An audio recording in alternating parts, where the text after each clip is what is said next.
नमस्कार, स्वागत है आपका एबीपी न्यूज में। आपके साथ मैं हूं अखिलेश आनंद। अब आप देखेंगे वो शो जहां सरकार और सिस्टम से आंकड़ों की जुबानी पूरी पड़ताल के बाद सवाल पूछे जाते हैं। वो शो जो जनता की आवाज है, यानी घंटी बजाओ। घंटी बजाओ हर उस व्यक्ति की जुबान है जिसकी सुनी नहीं जाती।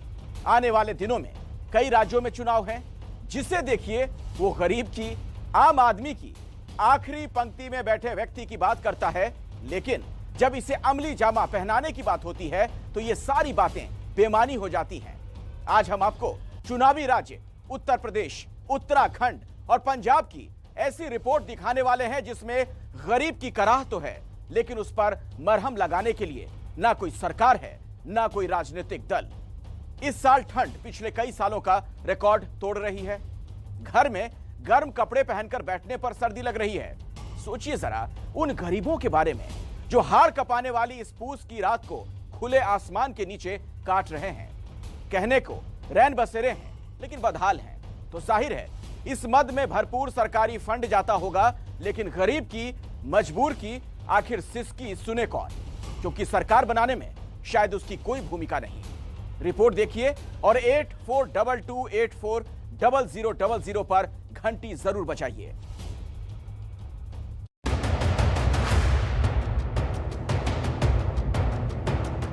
सच यही है, गरीब मरता है तो मर जाए, परवाह किसी को नहीं। सर्द रातों में जिस्म अकड़कर ठंडा पड़ जाए, परवाह किसी को नहीं।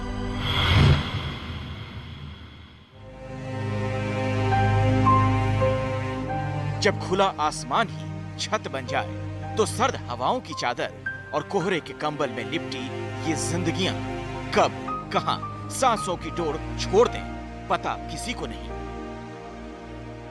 तो जी हम यहाँ पड़े हैं, गरीब आदमी है, मगर यहाँ अब रहने का तो कुछ है ही नहीं है, पुल के नीचे पड़े हैं।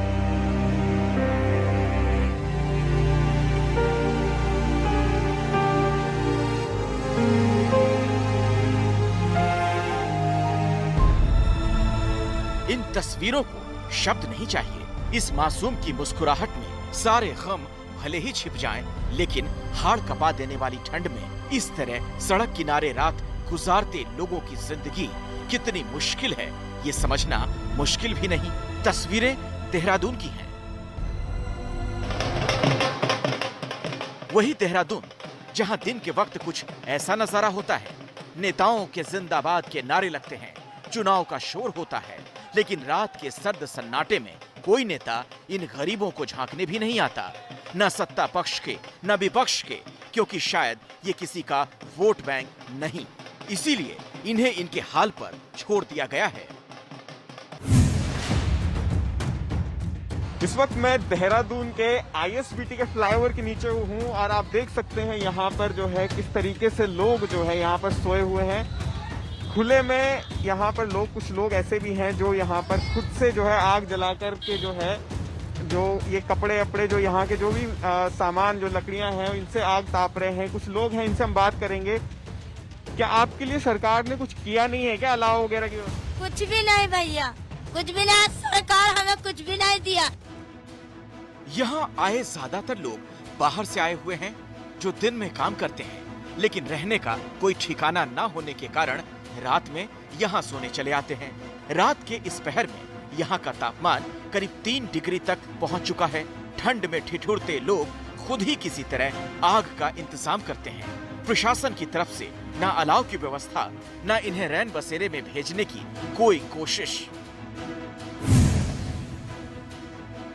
कड़कड़ी ठंड में ये लोग खड़े करके अपने पास बैठे हैं, एक एक कंबल में 3-3 आदमी घुस के बैठे हैं।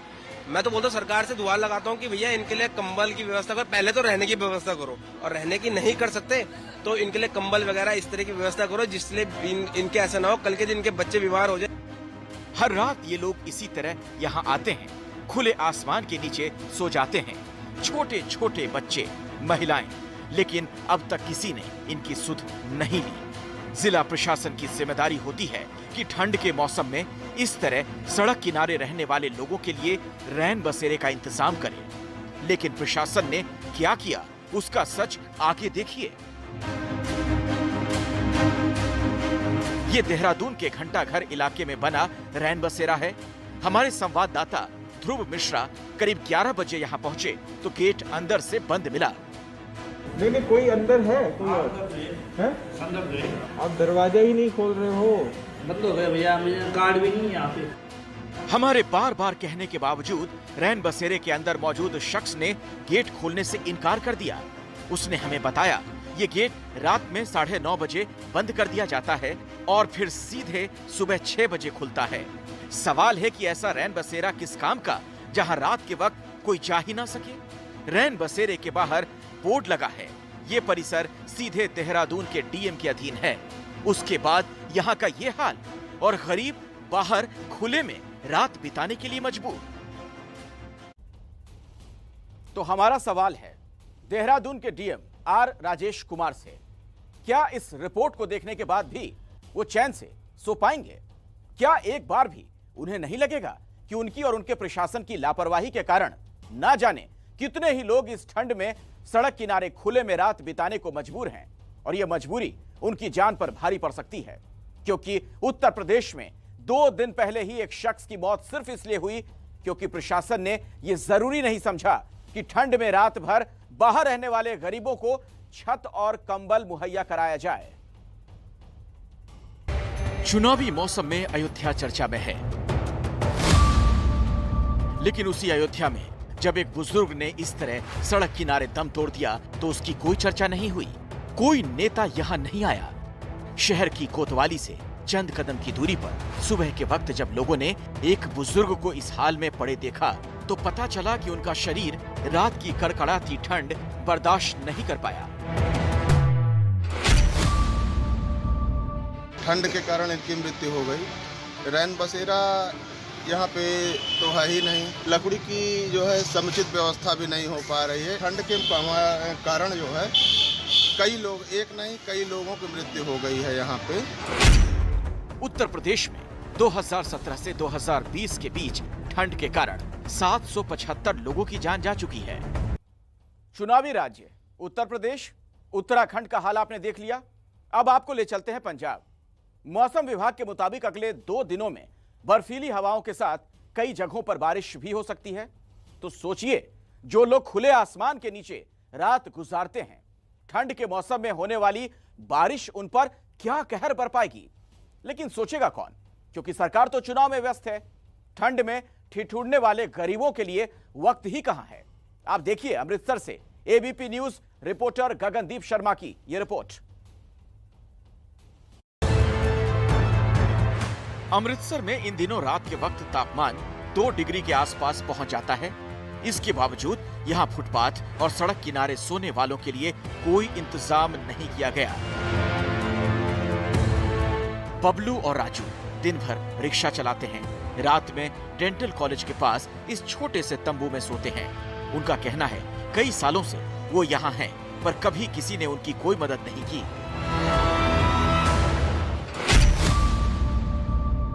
कब से यहाँ पे रह रहे हो टेंट लगा के? हमें कम से कम 5 साल हो गए सर। 5 साल हो गए इसी जगह पे टेंट लगा के रहते हैं। प्रशासन की तरफ से कोई मदद मिलती है यहाँ पे? नहीं, कंबल वगैरह? नहीं, वैसे कोई लोग आते जाते दे जाते हैं, वैसे नहीं।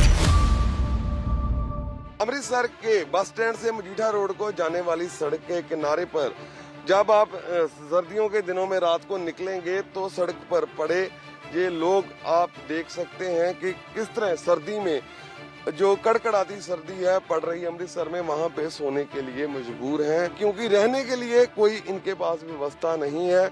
और आप देख सकते हैं कि कंबल ओढ़ के जो ये लोग हैं यहाँ पे सोए हुए हैं। इस तरह अमृतसर के भंडारी ब्रिज के पास भी हमें 8 से 10 लोग खुले में सोते हुए नजर आए।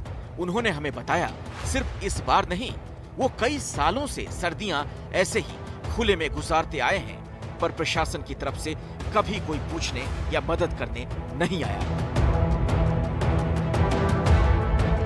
आपको रहने के लिए कोई जगह नहीं है आपके पास? नहीं, हमारे पास नहीं है, उतनी रूम यहाँ रहते। ये हाल तब है जब पंजाब में 2017 से 2021 के बीच ठंड से होने वाली मौतों का आंकड़ा लगातार बढ़ता गया। 4 सालों में यहाँ 500 से ज्यादा लोगों की जान चली गई। फिर भी सरकार सोई हुई है। चुनाव के वक्त तमाम राजनीतिक दल बड़े बड़े वादे करते हैं, लेकिन ठंड से ठिठुरते इन गरीबों को सबने उनके हाल पर छोड़ दिया है। आज हम घंटी बजाओ के इस हिस्से में जो दिखाने जा रहे हैं उससे जुड़ी एक बेहद अहम तस्वीर पहले आपको दिखा देते हैं। ये तस्वीरें हैं यूपी के बलिया की। यहां वैक्सीन लगाने के लिए सरकारी टीम पहुंची तो बवाल हो गया। आप देखिए जरा इन तस्वीरों को गौर से जो हम आपको अब दिखाएंगे। वैक्सीन के डर से एक युवक पेड़ पर चढ़ गया। ये वीडियो तेजी से वायरल हो रहा है, जिसमें एक युवक कोविड टीकाकरण के डर से पेड़ पर चढ़ गया तो एक युवक कोविड वैक्सीनेशन करने पहुंची टीम के साथ उठापटक करता भी आपको नजर आएगा। आपको बता दूं मैं कि ये वीडियो रेवती ब्लॉक के अलग अलग गांव का बताया जा रहा है। क्यों नहीं लगाएंगे आप? कुछ ही देर में वो दूसरा वीडियो भी हम आपको दिखाएंगे। क्यों नहीं लगाएंगे इंजेक्शन आप? क्यों डर लगता है? आप नीचे उतरिए पहले, आइए। क्यों चढ़ गए ऊपर? आप लगवाएंगे तब लगवाएंगे भाई। तो आप सोचिए, जो टीका जान बचाने के लिए है उससे डरकर एक शख्स इस तरह से पेड़ पर फांद गया। दूसरा युवक भी आप देखेंगे इसी इलाके का नाविक, जो सरयू नदी में नाव चलाता है, लोगों को नदी के रास्ते नाव से लाने ले जाने का काम करता है। नाविक के पास जब वैक्सीनेशन टीम पहुंची तो डर से टीम के साथ उठापटक करने लगा। खंड विकास अधिकारी ने बताया, हालांकि दोनों को समझाने के बाद दोनों लोग मान गए, वैक्सीनेशन के लिए तैयार हो गए। तो तस्वीर भले ही देखकर आपको हंसी आ रही हो, लेकिन ये तस्वीर कोरोना से जुड़े एक अहम विवाद का हिस्सा है, जो किसी गांव या शहर तक सीमित नहीं बल्कि पूरी दुनिया में इस पर विरोध प्रदर्शन हो रहा है। क्यों डर लगता है? आप नीचे उतरिए पहले, आइए। एकदम ताजा वाकया है टेनिस स्टार जोकोविच का, जिन्हें वैक्सीन न लगवाने की वजह से ऑस्ट्रेलिया ओपन छोड़कर जाना पड़ा। और यहीं से शुरू होती है हमारी आज की ये खास रिपोर्ट। तो आज का घंटी बजाओ सेशन 2। एक युद्ध चल रहा है, लड़ाई है विज्ञान की विश्वास के खिलाफ। विश्वास एक तरफ है जो कहता है वैक्सीन जरूरी नहीं,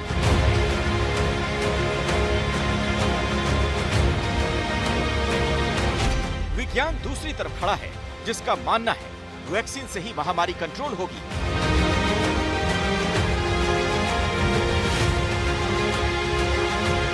तो जीतेगा कौन?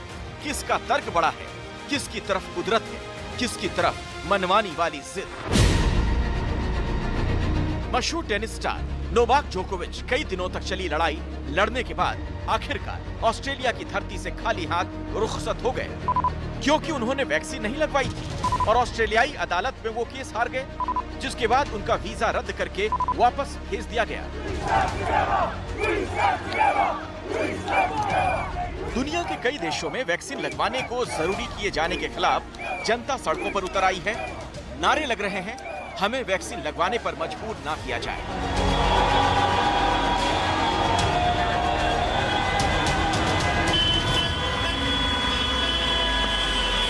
बड़ी तादाद ऐसे लोगों की है जो वैक्सीन को ज्यादा वैज्ञानिक नहीं मानते।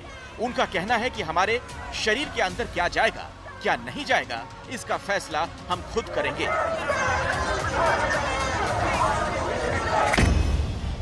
अब एक आम सोच क्या कहती है? हमें अगर कोई बीमारी होती है हम क्या करते हैं? बीमारी का इलाज। बीमारी के लक्षणों के साथ हम डॉक्टर के पास जाते हैं, ज्यादा गंभीर हालत होने पर अस्पताल जाते हैं, फिर शुरू होता है हमारा इलाज। हमारा इलाज हमारे अंदर मौजूद लक्षणों के आधार पर किया जाता है। इस पूरी प्रक्रिया में वैक्सीन कहां है? और अगर वैक्सीन की जरूरत कहीं है भी तो उसे लगवाना न लगवाना हमारी मर्जी पर क्यों नहीं होना चाहिए?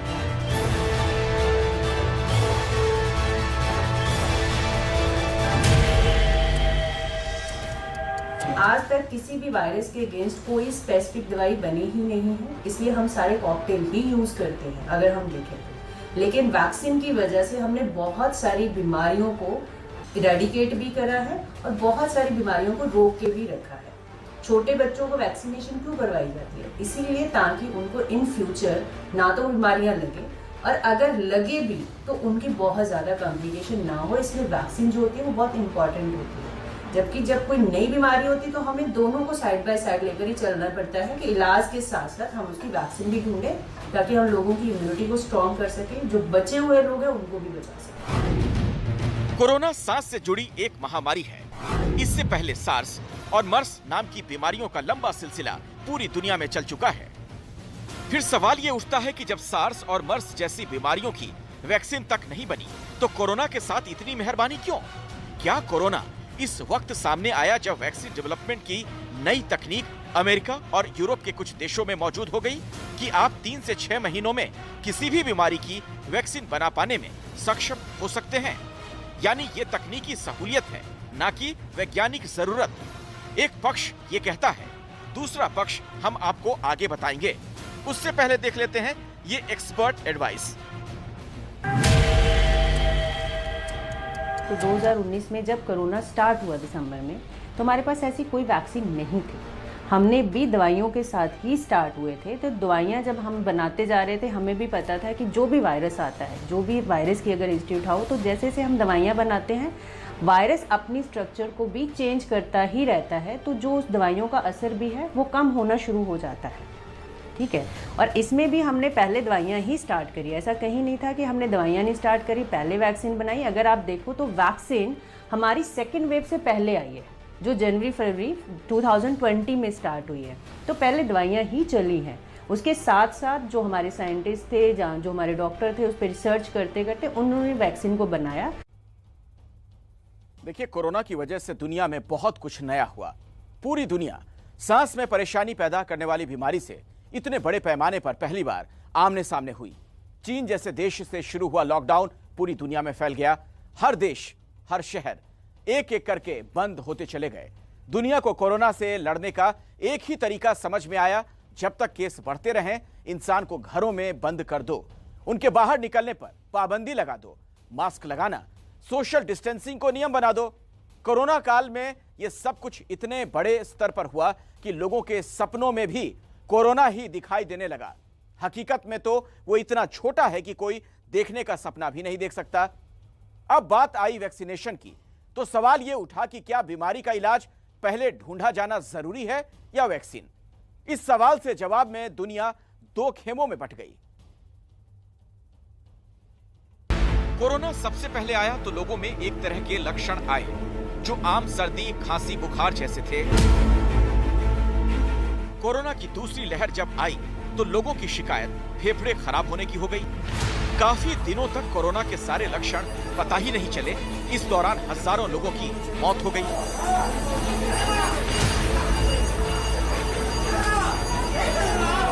कोरोना के वेरिएंट बदलते रहे, बीमारी के लक्षण भी बदलते रहे। इसी दौरान शुरू हो गया कोरोना की वैक्सीन बनाने का सिलसिला। हालांकि इस दौरान ही कोरोना के लक्षणों का इलाज करने वाली दवाई भी कई तरह से ट्राई की गई। एक वक्त मलेरिया की दवा क्लोरोक्विन को इसमें इफेक्टिव माना गया था। कुछ दिन बाद ही 4 ड्रग्स के कॉकटेल से इलाज करने की कोशिश की गई। भारत में जब डेल्टा संक्रमण तेजी से फैला तो रेमडेसिविर नाम की एंटीवायरल दवा का इस्तेमाल तेजी से बढ़ा, लेकिन किसी ने वैक्सीन के लेवल की तैयारी दवा बनाने को लेकर नहीं की। आखिर क्या रही इसकी वजह?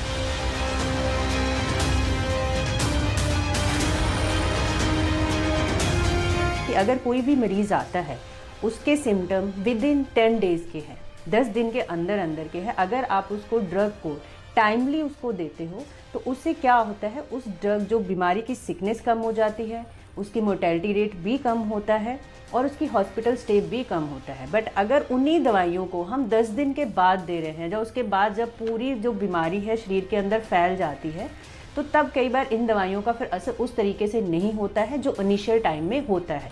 अब सवाल ये खड़ा होता है, आखिर इलाज ढूंढना ज्यादा सही है या वैक्सीन बनाने की कोशिश करना? तो इसके लिए समस्या की जड़ तक पहुंचने की जरूरत होगी। पहला चरण बीमारी की पहचान, दूसरा चरण लक्षणों का इलाज, तीसरा चरण बीमारी से मुक्ति, चौथा चरण वैक्सीन की तैयारी, पांचवा चरण संक्रमण का सफाया। ये जो 5 चरण हमने आपके सामने रखे हैं, ये संक्रामक बीमारियों के मामले में इस्तेमाल किया जाने वाला सबसे जाना पहचाना और माना हुआ तरीका है। लेकिन कोरोना के केस में ये मामला पलट गया। पहला चरण बीमारी की पहचान, दूसरा चरण वैक्सीन का निर्माण, तीसरा चरण इलाज की कोशिश, चौथा चरण वैक्सीनेशन और पांचवा चरण हर्ड इम्यूनिटी। जी, हर्ड इम्यूनिटी। अब आप सोच रहे होंगे कि भला ये क्या है, तो इसका जवाब यह है कि हर्ड इम्यूनिटी संक्रमण की उस स्थिति को कहते हैं जब 90% से ज्यादा लोगों के अंदर वायरस को लेकर इम्यूनिटी या तो वैक्सीन या फिर संक्रमण की वजह से आ जाती है।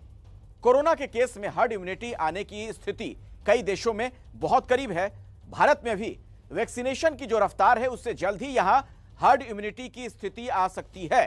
लेकिन कोरोना के मामले में यहां भी पेच है, और पेच ये, कोरोना जिस तरह से म्यूटेट यानी अपने जीनोम में बदलाव कर रहा है, उससे वैक्सीनेटेड होने या नहीं होने की स्थिति भी प्रभावित हो रही है। मतलब आपने एक तरह के कोरोना की स्पाइक प्रोटीन के आधार पर वैक्सीन बनाई, अगले वेरिएंट में वो पूरी स्पाइक प्रोटीन ही बदल गई, तो क्या करेंगे? नई वैक्सीन बनाएंगे, नए सिरे से सभी को वैक्सीनेट करेंगे। ये पूरी प्रक्रिया कितनी मुश्किल और कितनी महंगी हो जाएगी? कौन सी सरकार हर साल नए वेरिएंट के लिए पूरे देश के इम्यूनाइजेशन का खर्चा उठाएगी? तो ऐसे में जरूरी क्या है? इलाज ही ना। इस सवाल का जवाब जानना जरूरी है कि किसी भी देश के लिए क्या आसान और सस्ता विकल्प हो सकता है? बार बार वैक्सीन बनाना, उसे वेरिएंट के हिसाब से अपडेट करना, या फिर ऐसी बीमारी और इससे जुड़े लक्षणों का इलाज ढूंढना। अगर हम एक बीमारी की वैक्सीन बना के उस बीमारी की सिकनेस और कॉम्प्लिकेशन को कम कर सकते हैं, तो इससे इटसेल्फ सजेस्ट करता है कि वो जो है उसकी जो कॉस्ट है वो कम होती है एज कंपेयर कि एक बीमारी लग गई है। अब वो बंदे को मान लो पहले एक कोविड ही हुआ, कोविड से उसकी बॉडी इम्यूनिटी कम हुई तो बहुत सारी बैक्टीरियल इन्फेक्शन आ गई, जैसे आपने ब्लैक फंगस भी सुना था, फिर पेशेंट वेंटी पे चला गया, फिर सर्जरी चला गया। तो अगर हम ओवरऑल इन दोनों को कंपैरिजन करें तो treatment is more costly as compare to vaccine.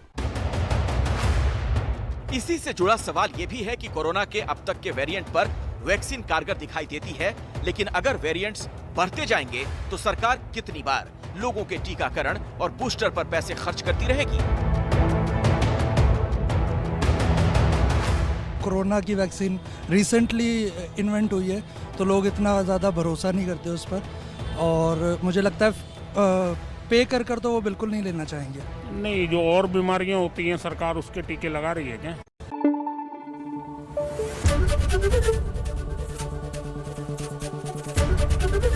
ABP news आपको रखे आगे।